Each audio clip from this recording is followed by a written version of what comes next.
सर्वप्रथम मध्य गुरुपाद पद्मो नित्य लीला पृष्ठम विष्णुपाद अष्टोत्तर सतस्य श्रीमद् भक्ति वेदांत श्रीभवन गोस्वामी महाराज एवं नित्य लीला पृष्ठम विष्णुपाद अष्टोत्तर श्रीमद् भक्ति वेदांत श्री नारायण गोस्वामी महाराज के अभय चरण कमल में अनंत कोटि साष्टांग दंडवत ज्ञापन करता हूँ। तत्पश्चात नित्य लीला पृष्ठम विष्णुपाद अष्टोत्तर सतनाथ भक्ति वेदांत स्वामी महाराज एवं उपस्थित समस्त वैष्णव विष्णु के चरण कमलों में मेरा यथार्थ प्रणाम स्वीकार। आज हम लोग एकत्रित हुए हैं कुछ भागवत कथा सुमिरन करने के लिए, कीर्तन करने के लिए। तुलसीदास जी अपने दोहा में लिखा गया, एक घड़ी आधी में पूरी आधी, तुलसी संग साधु की अरे कोटि अपराध। संसार के लोगों की समझ नहीं है, सत्संग के नाम उठाया जाए तो समय नहीं खाता है, और दूसरी के लिए तो समय लंबी पड़ जाता है।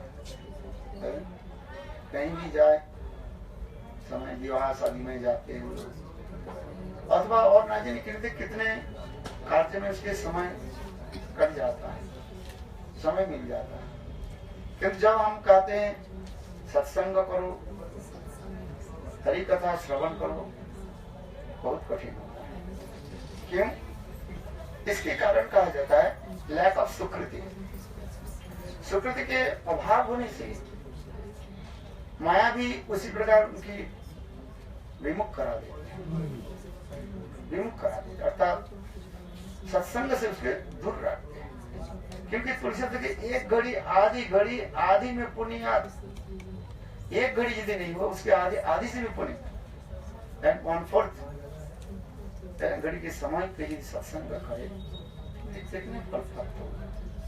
कितने लोगों की समय नहीं, यदि किसी में सत्संग में आ जाए कथा श्रवण करना वो भी बहुत कठिन होता है। इसलिए परमार्थ राज्य की विशेष एक वैशिष्ट्य कहा गया क्या? सुकृति। सुकृति किसको कहा जाता है, इसके भी थोड़ा आपको जानना चाहिए। भगवत अर्थात भक्ति संबंधी जो कार्य हम करते हैं उसके सुकृति कहा जाता है। भगवान और भक्त संबंधी छोड़ करके जो भी कार्य करते हैं कहीं कहीं उसके पुण्य कर्म कहा जाता है। ये भगवान के लिए जो कुछ भी करें, बस संत महात्मा साधु के जो कुछ भी करते हैं उसे सुकृति बन जाता है। यह सुकृति हमें परमार्थ के लिए आगे बढ़ाते हैं। जैसे तुलसी परिक्रमा कर लिया, जानते नहीं है तुलसी की महिमा, जब तथापि किसी प्रकार से तुलसी परिक्रमा कर लिया। जानते नहीं है धाम की महिमा, कहीं धाम में चले गए, चलो घूम करके आते हैं। वृंदावन, नवद्वीप धाम, जगन्नाथ पुरी, द्वारिकापुरी, कहीं भी तीर्थ स्थल में चले जाए और उस तीर्थ स्थल में संत महात्मा दर्शन हो जाते हैं, उनसे संग भी हो जाता है, हरि कथा सुनो। इसी प्रकार किसी न किसी प्रकार से जीवों की उसी प्रकार सुकृति जब हो जाता है, वही सुकृति जब इकट्ठा हो जाता है, एकत्रित हो जाता है, एक्युमुलेटेड, तब धीरे धीरे संत महात्मा के सानिध्य में निकट में बैठ करके भगवत कथा में रुचि होती है। भागवत की सार यही बताते जा रहे हैं, भगवत कथा में कैसे रुचि हो। क्योंकि बद्ध जन की भगवत कथा में रुचि नहीं होता है। संसार की कथा में, संसार की विषय में रुचि होती है। किंतु यही सुकृति जब एकत्रित हो जाता है और मैच्योर हो जाता है, परिपक्व हो जाता है, तब सत्संग बैठने में आनंद होता है। कथा तब वो सुनते हैं, सभी लोग कथा सुनेंगे। भवाको वर्गो ब्रह्म तो जदा भवे जनस्वतः सत्समागम। श्रीमद् भागवत में सुखदेव गोस्वामी पाद कहते हैं, हे महाराज परीक्षित, इस संसार में जन्म मृत्यु चक्कर में, संसार क्या है? जन्म और मृत्यु, ये स्रोत ये चलते जाए, तावत जन्म तावत मरण। इस प्रकार जन्म मृत्यु संसार में चलते चलते जब इस संसार से उसके मुक्ति के समय आ जाता है, तब संसार से उद्धार के समय आ जाता है, तब उसे सत्संग प्राप्त होता है। तब वो साधु संग में बैठ करके भागवत कथा श्रवण करना। श्रवण क्या मतलब क्या? उसके आचरण करते हैं। जैसे गुरुदेव ने कहा शिष्य के ऊपर एक गिलास पानी ले आओ, गुरुदेव ने कहा शिष्य तुम सुना कि नहीं? शिष्य ने कहा हाँ गुरुदेव मैंने सुना। गुरुदेव कहा नहीं नहीं तुम सुना। गुरुदेव नहीं नहीं मैं बहरा नहीं हूँ, मैं सुन रहा हूँ। बोले नहीं सुना ही नहीं तुम। बताओ मैंने क्या बताया? एक गिलास पानी ले आओ। सुना ना? हाँ गुरुदेव तो यही तो बोला, एक गिलास पानी ले आओ। फिर गुरुदेव कहते तुम सुना ही नहीं। बोले गुरुदेव मैं सुना। क्या सुना? एक गिलास।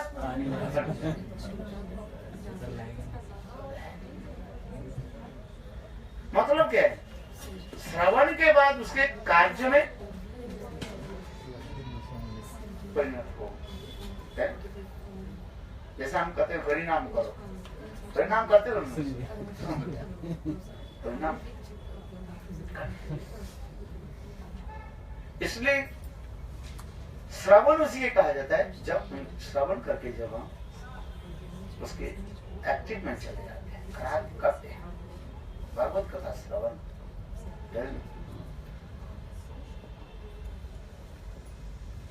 एक संत महात्मा एक बगीचा में पेड़ के नीचे बैठ करके भजन करता था, दिन रात भजन करता था। सुनो अच्छी तरह, क्या बोला? संत महात्मा पेड़ के नीचे, उस पेड़ के ऊपर बहुत पक्षी जो है घोंसला बनाया, छोटे छोटे बच्चा दे दिया, अंडा भी है। पक्षी के नियम होता है क्या? प्रातः काल में वो उड़ करके चले जाते हैं, दलबद्ध होकर देखते दाना चुनने के लिए, आहार संग्रह के लिए सब चले जाते हैं। फिर सारा दिन इधर उधर घूम करके फिर सूर्यास्त के समय सब वापिस आ जाता है और उस पेड़ में सब रहते हैं। और सारे रात वो पक्षी क्या करते हैं? बातचीत करते रहते हैं। हम जैसे एक साथ में बैठते थे, एक कमरे में 10 व्यक्ति रहे तो बातचीत करते रहते हैं, ब्ला ब्ला ब्ला ब्ला। और टीवी है तो टीवी चला देते हैं, क्या करते रहते हैं? खेल कूद देखते हैं, क्या क्रिकेट मैच देखते हैं, वो देखते रहते हैं। तो उसी प्रकार वो समस्त पक्षी समाज पेड़ में एकत्रित होकर के रात भर बातचीत चीन-चान करते रहते। संत महात्मा कभी कुछ नहीं बोले। कभी कभी वो पक्षी तो स्वभाव ही होता है, वो बीट कर देते ना, संत महात्मा शरीर पर संत महात्मा कभी कुछ नहीं बोले। तो ऐसे करते करते कुछ दिन सारे पक्षी विचार करने लगे, देखो हम लोग संत महात्मा कितने तंग करते हैं, रात भर राम जी चींची अपने आप अल्लाह मचाते हैं, और संत महात्मा कुछ नहीं बोले। ये तो भी हम लोग टट्टी पिशाब भी करते थे, उसके बाद संत महात्मा कुछ नहीं। कितने सहनशील संत महात्मा। सब पक्षी एक दिन विचार करने लगे, देखो ऐसे संत महात्मा से क्या करना चाहिए? कुछ उपदेश लेना चाहिए जीवन के। संत महात्मा के सब पक्षी ने एक दिन किया कि विचार किया और यहाँ हम आज संत महात्मा के पास बैठेंगे, कुछ ज्ञान लेंगे। तो एक दिन सारे पक्षी एकत्रित होकर के संत महात्मा के पास आकर के बोले, महाराज आप लोग के चरण में हम लोग अपराध कर चुके, जान में हम चरण पक्षी जाती है, क्या जाने सत्संत महात्मा कौन है नहीं है, किंतु आपके ऊपर कितने बीट कर दिया, आपके भजन में हम लोग भी बाधा डाले, ची ची चाँ चाँ करते करते। संत महात्मा बोले देखो हर व्यक्ति के स्वभाव अपने हैं, क्रूर व्यक्ति के स्वभाव दूसरे की कष्ट पहुंचाना, दूसरे के कष्ट देना, क्रूर समझते हो, दुष्ट व्यक्ति के होते हैं, हार्ड हार्टेड क्रूर व्यक्ति के यह क्या है, दूसरों के दुख देना। और संत महात्मा जो होते हैं वो दूसरे के सुख देना। तो देखो तुम लोग पक्षी जाती है, तुम्हारे स्वभाव है ऐसे मैं संत महात्मा मेरा स्वभाव है भगवत भजन। नहीं महाराज आपके चरण हम तो अपराध कर चुके हैं, कुछ क्षमा करें, कुछ सदुपदेश दीजिए। संत महात्मा के पास जाए कुछ अच्छी चीज संत उपदेश, इसलिए कहते हैं संत की सीख, क्या बोले, संत से वो शिक्षा लेना चाहिए। तो संत महात्मा बोले अच्छा ठीक है, मैं ये बताता हूँ, सुनो। देखो तुम लोग भगवान के भजन करो, शरीर कुछ भी हो, ये शरीर एक दिन छूट जाएगा, चाहे अथवा नहीं भी चाहे शरीर छूट जाएगा। तुम भजन करो, घर में रहो, वन में रहो, किंतु प्रभु के को ना जैसे स्थिति में रहो।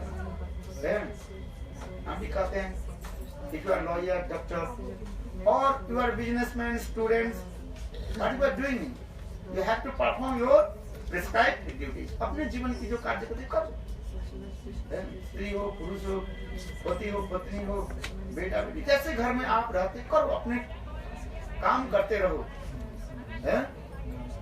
और क्या करो, फल असत त्याग शुभ काम करते रहिए, सीताराम सीताराम भगवान के नाम उपदेश। संत महात्मा जी कहने देखो तुमने जो भी कुछ भी करते हो उस भगवत नाम का कलियुग में केवल नाम आधारा सुमेरु सुमेरु नाम करो, नाम करो और जैसे जैसे काम करते करो, कोई बात नहीं। बाल बच्चे के जन्म दिया, पाला पोषना तो पड़ेगा, उसके लिए आहार संग्रह करना पड़ेगा, नौकरी तो करना ही पड़ेगा, है करना पड़ेगा नहीं, अभी नौकरी करते हैं कि नहीं, है काम करना पड़ता है, जैसे संसार में जाओ अर्थ कमाना पड़ता है, और उस अर्थ के द्वारा परिवार पालन पोषण करो, और उस अर्थ के कुछ अंश परोपकार में लगा। ये भी विषय केवल अपने खा पी करके मस्त मत रहो, कुछ परोपकार करो, नहीं तो आगे कुछ नहीं मिलेगा तुम्हें, है ना? हमारे शास्त्र के ठीक है, तुमने कुछ कमाया उसे कुछ अंश जो है परोपकार करो, दुखी के दान दे दो, कुछ धर्म करो, संत महात्मा कुछ दान दे दो। मैं नहीं करूँ, मुझे कोई जरूरत नहीं है, ठाकुर जी की सेवा कर दो, परोपकार करो। सबसे परोपकार क्या है? भगवत नाम कीर्तन करो, ये सबसे बड़ी है। नाम कीर्तन लोग बोलो भाई तुम लोग सब, ये महापुरुष के आदेश है, सबको बोलो नाम करो। संत महात्मा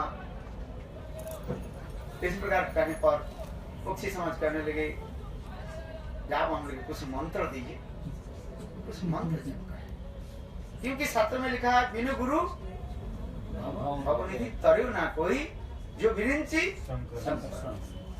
ब्रह्मा और शिव के भांति कोई महाज्ञानी भी हो जाए, जब तक सद्गुरु धारण नहीं करें और उनके उपदेश पालन नहीं करें, तो वे संसार से वो पार नहीं हो सकते। इसलिए गुरु धारण करना चाहिए और उससे मंत्र आदि लेकर के जब भजन करना चाहिए। यदि को गुरु कहाँ मिले, मुझे क्या पता है कौन गुरु कैसे है? क्या बोल रहे कौन गुरु कौन सा है, राम रहीम गुरु कौन है? आजकल टीवी में दिखाते हैं ना, मैं तो दिखाई नहीं, तो लोग कहते हैं राम गुरु, क्या बोले राम रहीम गुरु कौन है, कौन कौन गुरु कौन है, हमें क्या पता है अच्छा गुरु बुरी। भाई इसके भी समाधान इसी प्रकार है, हर व्यक्ति उसी सभी के संग जैसे जिसके प्रकार सुकृति है, ये तुम्हारे हाथ में नहीं है। जीव जहां पर जिस स्रोत में जा रहे हैं, जीव अपने अपने पूर्वजन्म की कर्म की स्रोत धारा में उछलते जा रहे हैं, इसमें कहते हैं सुकृति। हमारे भक्तिमानंद ठाकुर जयवधम ग्रंथ में लिखे है 3 प्रकार की सुकृति है। क्या क्या बताओ? सुनाई नहीं? कर्मोन्मुखी सुकृति, ज्ञानोन्मुखी सुकृति और भक्तिमुखी सुकृति। 3 बार बताए, भूल जाते तुम लोग। कर्मी के साथ साथ संग करने से कर्मोन्मुखी सुकृति होता है, उसमें अच्छी कर्म करने के मेरा रुचि जगेगा। जैसे रामकृष्ण मिशन, भारत सेवाश्रम, अनेक प्रकार लोग, अथवा क्या बोले विदेश में मदर टेरेसा आदि, ये सब क्या है? लोगों की परोपकार करते हैं, अच्छा है। तो किंतु इसके फल क्या? कर्मोन्मुखी सुकृति का है। इस लोगों की संग आदि से तुम्हारे पुण्य होगा,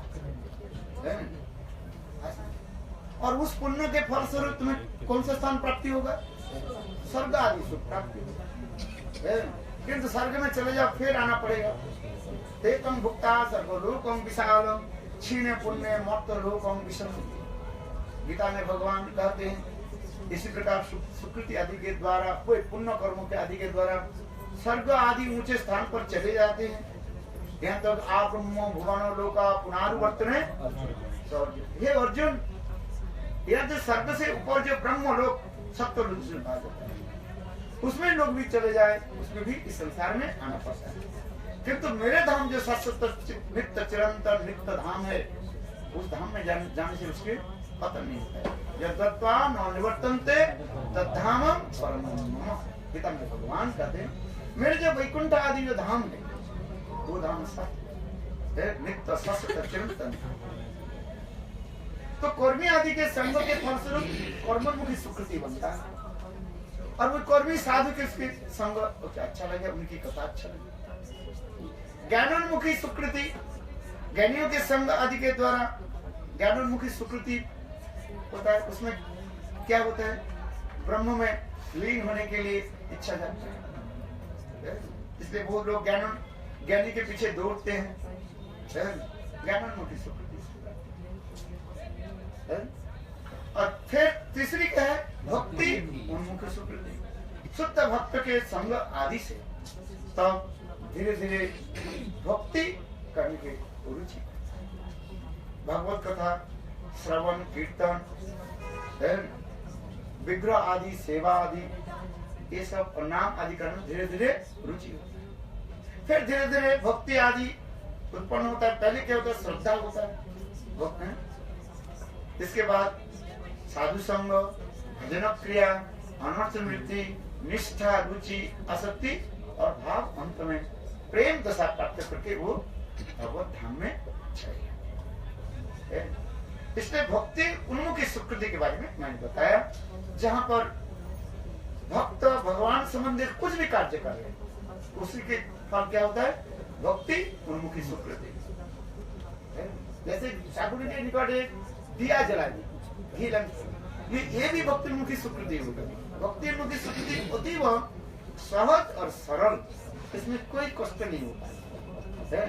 इतना भी कुछ नहीं कर पाएंगे, पहले दिया खरीदना पड़ता है। अरे हाथ जोड़ कर लो ठाकुर जी के सामने, प्रणाम कर लो, ये भी है। एक कंजूस व्यक्ति था, दांजा की बात नहीं सुना सुबह वाला नहीं वो सुनाई दांजा हो गया तुम्हारा इंटरनेट पर देखो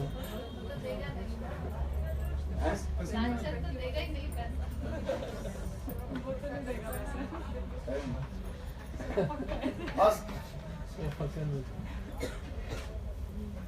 तो ये क्या बोला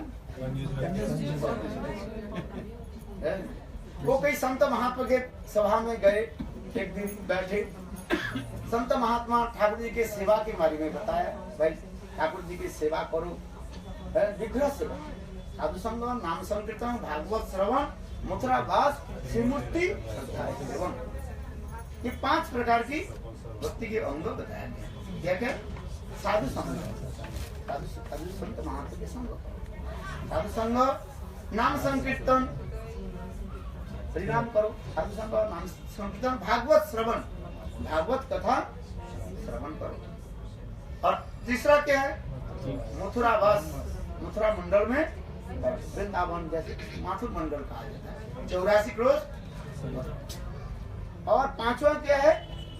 श्रीमूर्ति ये सब, ये 5 किसी के थोड़ा सा संग हो जाए, अल्प संगे जन्माय कृष्ण प्रेम, श्रद्धा भी नहीं रहे, श्रद्धास्तु दूरे ओपी भाव जन्मों के, मनुष्य रूप गोस्वामी पाद भक्ति रसामृत सिंधु ग्रंथ में कह रहे हैं, ये 5 में किसी भी अंग भी थोड़ा सा स्पर्श हो जाए, भले यदि श्रद्धा भी नहीं रहे, श्रद्धा ही रहे बा, श्रद्धा यदि नहीं रहे, ये 5 किसी एक से भक्ति के अंग में जिसके क्या हो जाए? टच हो जाए, बड़े भाव तक, प्रेम तक पहुंच जाए, कितने पावरफुल है 5 में।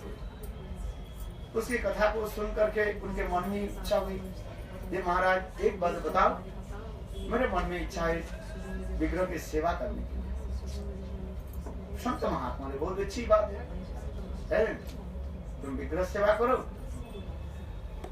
वो बोले कैसे विग्रह सेवा करो?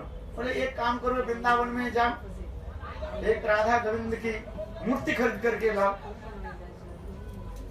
वृंदावन में जाओ, लोई बाजार से राधा कृष्ण के विग्रह खरीद करके लाओ, पीतल है ना, पीतल की विग्रह। बोले कितना पैसा पड़ेगा? 3000 रुपया पड़ेगा। 3000 रुपया, 10,000 रुपया। हाँ, इतना पैसा खर्च करना पड़ेगा? अच्छा महाराज एक बात बताइए, मैं बिना पैसा खर्च में विग्रह सेवा होगा कि नहीं, ये मुझे बताइए। मैं पैसा खर्च करना नहीं चाहती, कौन चीज है ना, सीधी बात बोल दिए, बिना खर्च, पैसा खर्च क्या भगवत सेवा नहीं होगा? संत महात्मा बोले हाँ क्यों नहीं होगा। अच्छा महाराज वो बताइए, वो मुझे बताइए, ये मैं एक पैसा खर्च करना नहीं चाहता, विग्रह खरीद करके जाता, आपने बता दिया 10,000 रुपया लगेगा, ये तो मैं खर्च नहीं। एक अच्छा एक फोटो खरीद लो, कितना पैसा लगेगा? 200 रुपया। बाबा 200 रुपया 200 रुपया खर्च करने नहीं, विग्रह बहुत महंगा हुआ। महाराज ऐसे कोई बताइए, बिल्कुल मेरा जेब में एक पैसा ना सके और भगवान की सेवा करो, ये कुछ बताइए। संत महात्मा बोले हाँ शास्त्र में से विधान है, पैसा खर्च करो। बोले कैसे? मानसिक सेवा करो। कैसे सेवा करो? मानसिक सेवा। अच्छी बात है, मानसिक क्या सेवा करना है? तो एक काम कर, प्रातः काल में स्नान करके नहा धोआ करके आसन पर बैठ जाओ, है एकाग्र होकर के, मेरे मंदिर में तू आती तो हो, ये तो ठाकुर जी देख करके गए, चलो उसी विग्रह के, हमारे ठाकुर जी के मंत्र एक विग्रह जो देखा उसी के ध्यान लगा है। कैसे सुंदर प्रस्तुति का ललाट पटले पक्कसली कुस्तुभं नासाग्रे वरवक्तिकं करदलवेणु करेकं करं सर्वांगधीशं चंदन सुललितं कंठे च मुक्तावली गोपोस्ति परिवेष्टितो विजयते गोपाल चूड़ामणि। एक श्लोक याद कर लो और उसी से ध्यान लगाओ। श्लोक कोई बात मैं ही लिख देता हूँ, तो कागज खरीदे को नहीं बंदी है ना, कहीं ये पैसा खर्च करना नहीं चाहते हैं। यदि कोई कागज पेंसिल ले बोले हमारे कागज खरीदना पड़ेगा, पेन भी खरीदना पड़ेगा। अरे नहीं मैं लिख देता हूँ, मेरा भी संत महात्मा के ये श्लोक लिख दिया। क्या श्लोक याद है? कस्तूरी तिलकम ललाट पटले, भगवान कैसे सुंदर है जिसके ललाट पर जाए कस्तूरी के तिलक, लाल लाल तिलक आना है। कस्तूरी तिलकम ललाट पटले बक्कश्री कुस्तुभम, जिनके बक्कश्री कुस्तुभ मणि विराजमान है। ललाट है नासाग्रे परमुक्तिकम, नासाग्रे नाक में सौंदर्य मुक्ता द्वारा सुशोभित हो रहा है। कस्तूरी तिलकम ललाटे बक्कश्री कुस्तुभम नासाग्रे करतले वेणु, भगवान कैसे सुंदर, उनकी हाथ में जो है वेणु धारण कर रखे, बंसी धारण कर, सर्वांगे वरी चंदन सुलोलितम, और समस्त अंग में जो सुंदर स्निग्ध शीतल चंदन के द्वारा सुसज्जित है। चंदन और शीतल चंदन के द्वारा, बस इतने टाइम ठीक है महाराज। अच्छा इसके बाद क्या करना है? प्रातः काल में उनके ठाकुर जी के स्नान करा देना मन ही मन है। क्या करें? स्नान करने की क्या करना चाहिए? गंगा जल चाहिए, जमुना जल चाहिए, है? क्या करें? कोई भी बात नहीं, मन ही मन जो है बंगाल चले जाना तो पैसा खर्च नहीं कर, मन ही मन क्या करो, बंगाल चले जाना। नवद्वीप में गंगा के घाट से हरिद्वार चले जाने, कम से कम कहाँ जाओगे? हरिद्वार चले जाओ, नजदीक है, हरिद्वार नजदीक होता है, तो दिल्ली से हरिद्वार नजदीक होता है। चलो अच्छा चलो हरिद्वार चले जाओ, हल्के पौड़ी से पानी मान लेना है, और उस गंगा जल के द्वारा ठाकुर जी के पहले स्नान करा दे। फिर इसके द्वारा क्या करो, क्या करना? अच्छा दही, दूध, घी, चीनी, बुरा शहद, इसके द्वारा क्या कर देना? पंचामृत के ठाकुर जी के खरीदना पड़ेगा। इस बार इसके बाद ठाकुर जी के अच्छी तरफ से साफ सुधार करके सुंदर एक सिंहासन में बैठा देना मन ही मन, और इसका सुंदर कपड़ा पहना देना। कपड़ा खरीदना वजह जाना नहीं पड़ेगा, केवल मन ही मन सुंदर कपड़े देकर ठाकुर जी की सेवा कर देना, पहना देना। और रोज रंग बिरंगी विभिन्न सुंदर जो है मकुल कपड़ा को पहना देना। ठंडी के समय जो है ना ठाकुर जी के सुंदर जो है रिजाई उड़ा देना। जयपुरिया रिजाई देखा आपने? जयपुरिया रिजाई तो प्रसिद्ध है, मैंने एक लेकर के आया था शुरू में ठाकुर जी के एक जयपुरिया रिजाई मनी हाँ जाना नहीं पड़ेगा, मनी और ठाकुर जी के। अच्छा इसके बाद क्या करना है गुरुदेव? इसके बाद अच्छी बात है ठाकुर जी को भोग लगा दिया। क्या भोग लगा? देखो ठाकुर जी के सबसे प्रिय है मक्खन मिश्री। क्या है? ताजे मक्खन मिश्री। मक्खन मिश्री खरीद करोगे नहीं तुम, मन ही मन लेकर के आना और ठाकुर जी के। गुरुदेव ये तो बहुत बढ़िया मैं ऐसे करूँ। तो उन्होंने क्या की नित्य प्रत्यह गुरुदेव के वचन के ऊपर है। अच्छा सेवा करने लगे मनी मन। एक दिन उनके मन में थोड़ा आलस्य आ गया। सेवा तो किया ठाकुर जी के सप्तम समुद्र के जल मनी मन लेकर गए, और जितने पवित्र नदियां जो उत्तर दक्षिण पूर्व पश्चिम समस्त नदियों से वो मानो दक्षिण के नदी पवित्र नदियां जो है नर्मदा, कावेरी, ये सब नदी है। पंजाब में कौन सा नदी है? व्यास, पवित्र नदी से। और इधर जितने जगह जहाँ जहाँ पर है समस्त सुंदर पवित्र नदी के जल तो स्नान करा दिया। ठाकुर जी के वस्त्र भी पहना दी है। तो उसने उनकी मन में थोड़ा आज आलस्य आ गया। क्या आलस आ गया? ये हर रोज बाजार जाते हैं, मणिपुर बाजार जाते हैं और मक्खन खरीद करके लाना पड़ता है। चलो आज मैं एक साथ में 2 किलो मक्खन खरीद लेते हैं। हर रोज बाजार कैसे जाए?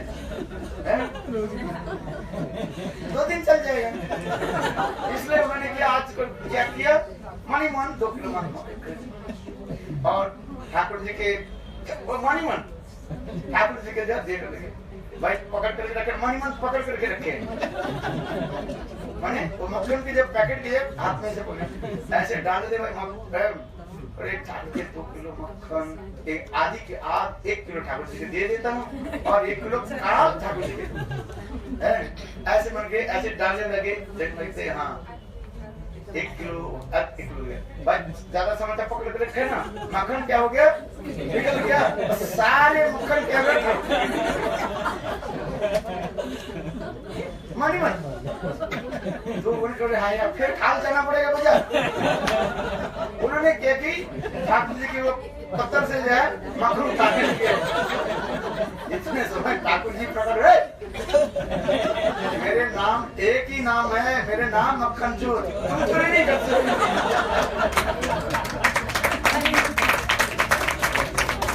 मक्खन चोर मैं हूँ, तुम मेरे से चोरी करते, मैं चोर के सरकार हूँ। चोर से डकैत से कैसे डकैती कर लोगे बता? तो भगवान ने उसको हाथ पकड़ ली, जब हाथ पकड़ लो ध्यान में बैठे सतपुर देखा ठाकुर जी उनका हाथ पकड़ के रखे। सतपुर बोले अरे छोड़ेंगे नहीं, मैं चोर के सरदार हूँ, तू आज मुझसे चोरी कर लोगे कैसे? मेरे पत्थर से मेरे एक ही नाम ब्रज में मेरा एक ही नाम है क्या? जय प्रसिद्धं नवनीत चौरम गोपांगनां चतुरचौरम अनेक जन्म पाप चौरम शौरम अग्रगण्यं पुरुषं नमामि। मंगल ठाकुर शौर अग्रगण्यं स्तुति में से ब्रज में एकमात्र कृष्ण ही जो है मक्खन चोर बटर चिप खाता है। भगवान के सच्चा में दर्शन बड़े मानसिक रूप में कोई यदि भगवान की सेवा करे है, सत्संग की महिमा इतने बता रहे हैं है? मानसिक रूप में भगवान की सेवा भी करे है, उसमें साक्षात भगवत पास छल कपट के नहीं, छल कपट रहित होकर के मानसिक में भगवान की सेवा करो। देखो चलो मैंने जो कथा छोड़ दिया था क्या, वो चिड़िया बोलने लगे, माँ अनुकूल मंत्र देती है, इस मंत्र हम जप करें हमें अपना कल्याण हो, मंत्र संत महात्मा बोले अच्छा ठीक है एक मंत्र तुमको दे जाता हूँ, ये मंत्र तुम जप कर, सुबह शाम मंत्र जप कर। अच्छा वो मंत्र संस्कृत में नहीं था, हिंदी का मंत्र, भाई सरल रूप में होता है ना, हिंदी में मंत्र कर लो जप कर लो। बोले क्या है, एक दिन शिकारी आएगा, सब मंत्र जप कर लो। एक दिन शिकारी आएगा, जाल बिछाएगा। तीसरी लाइन क्या है, दाना डालेगा। चौथा लाइन क्या है, लोभ से मंत्र की सरल पक्षी का मेरे गुरुदेव मंत्र बहुत सुंदर सरल रूप में है ना, संस्कृत हिंदी में है भाई, अपने मातृभाषा में मंत्र है अच्छी तरह से। हाँ जी तो ऐसे करके संत महापुरुष मैं तो जा रहा हूँ, एक काम करो तुम्हारे जीवन, तुम लोग के जीवन में कहीं भी ऐसे कोई विपत्ति आपत्ति आ जाए, गुरु के स्मरण कर लेना और सारे तुम्हारी विपत्ति सब नाश। मंत्र जप करना, सरल मन से मंत्र जप करना है। ऐसे करके संत महात्मा उस बगीचे से चले गए। भाई होता है इस संसार में होता है, गुरु तो मंत्र दे देते हैं, कोई शिष्य जप करता है कोई नहीं करता है, माला दे देते हैं गुरुदेव, माला दे देते हैं और जिस दिन दिया उस दिन जप किया और फिर आकर के माला को जो है कोई जप किया कोई कुछ किया, मंत्र को याद है कोई याद नहीं। ऐसे करते करते करते 1 साल बीत गया एक दिन सचमुच वास्तव रूप में एक बहेलिया आ गया। मंत्र के पहले लाइन किया था, एक दिन जाल बिछाएगा, उस पेड़ के नीचे जाल बिछा दिया। तीसरी मंत्र किया था, दाना डालेगा, शिकारी दाना डाल के अच्छा अच्छा जो है चावल के कल पर डाल। प्रातः काल में चिड़िया जो उठे देखा तो पेड़ के नीचे बहुत सुंदर चावल के दान कण जो है पड़े, बासमती चावल के सुंदर सुगंध। सारे चिड़िया अपने आप कहने लगे, भाई देखो आज गुरुदेव जी कितना अपार महिमा है। मंत्र जो गुरुदेव दे गया ये सदगुरु है, सदगुरु है। कितने सुंदर हम लोग खाने के भोजन की व्यवस्था करते हैं। सब चिड़िया बोले आज कहीं भी जाने की जरूरत नहीं है, आज यही हम लोग दाना को चुन लेते हैं। सब पक्षियों ने बहुत अच्छी बात है। इतने दिन तो हम तो मंत्र जप किया बेकार थोड़ी जाएगा। तो उन्होंने क्या कि सारे पक्षी क्या करने ऊपर से नीचे आ गए, सब चिड़िया cut cut cut cut cut cut cut करके दाना चुनने लगे। और इतने समय वो शिकारी जो है बैली जो है दूर खड़े थे, लाइलन के रस्सी था ना, ऐसे खींच दिया। खींचने के साथ ही साथ सारे चिड़िया बस जाकर अंदर में चले, छटपटाने लगे। शिकारी सोचने लगे चलो मेरे तो टट्टी पिशाब लग के मैं थोड़ा 10-15 मिनट बाद आता हूँ, चिड़िया कहाँ जाए खोल कर थोड़ी जाएगा। वो शिकारी वृहद शंका करने के लिए, लोग शंका वृहद शंका होते ना, मैंने टट्टी पिशाब करने चले 10-15 मिनट बाद आता हूँ। सारे चिड़िया छपट छपट छपट करने लगे, कैसे निकले कैसे। एक दूसरे चिड़िया के करने लगे, अच्छा देखो गुरुदेव मंत्र दिया था ना, मंत्र जपा तो मुझे भूल गया उसी दिन। तीसरे बोले हाँ हाँ मेरा तो एक पहला लाइन याद है, बोले क्या याद है, एक दिन शिकारी आएगा। दूसरी बोले हमारे दूसरी लाइन याद है, बोले थोड़ा थोड़ा याद है, क्या जाल बिछाएगा, जाल तो बिछा दे। तीसरी लाइन दूसरे बोले हाँ हाँ मेरा भी थोड़ा याद है, बोले क्या दाना डालेगा दाना। अच्छा चौथा लाइन बोले भाई लोग से हम तो लोग में फंस गए, क्या करें। अच्छा गुरुदेव क्या उपदेश क्या दिया था? गुरुदेव ने कहा था यदि कि जीवन में कोई ऐसे आ जाए, विपद आपत्ति आ जाए, मुझे स्मरण कर लेना। क्या कर रहे, मुझे स्मरण करना। हाँ गुरुदेव गुरुदेव जय गुरुदेव जय गुरुदेव जय गुरुदेव। तो एक कुछ गुरुदेव एक बात कहा था, ये देखो अपने चेष्टा भी करो, मंत्र जप करो और चेष्टा, गुरु ने की चेष्टा करो, बातें सही है।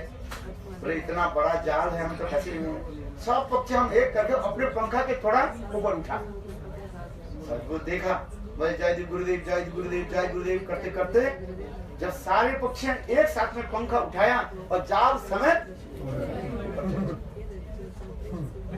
है, सब पक्षी उड़ते उड़ते थे। नदी एक बड़ा नदी था, नदी के उस पार में जाकर के कुछ समय के बाद जाल समेत पक्षी नीचे आ, और पहले देखने वाले ये कौन सा मंत्र है बाबा, मेरे जाल तो गया, पक्षी तक गया मेरा जाल भी चले गया, नदियों पार कर जा नहीं सकते, कर सकता नहीं ना बोले कैसे भाई। अच्छा देखो भगवान कैसे जय गुरुदेव करते करते करते करते जब वहीं पर गिर गया पक्षी से जाल गिर गया, और सारे पक्षी जो दाना खाली थे ना, पक्षी जल्दी दाना खाली थे, वो अपने यहाँ पर आधा रख देते हैं, गले में रख देते हैं, डर के मारे सब निकल गया, चावल के कण को सब निकल, चावल के सुगंध पर के उस वहीं पर कुछ चूहा था, और सारे चूहा आगे बोले आजकल तो दाना का हम चावल के दाना हम खाते हैं, तो चूहा क्या करे cut cut cut cut cut करके वो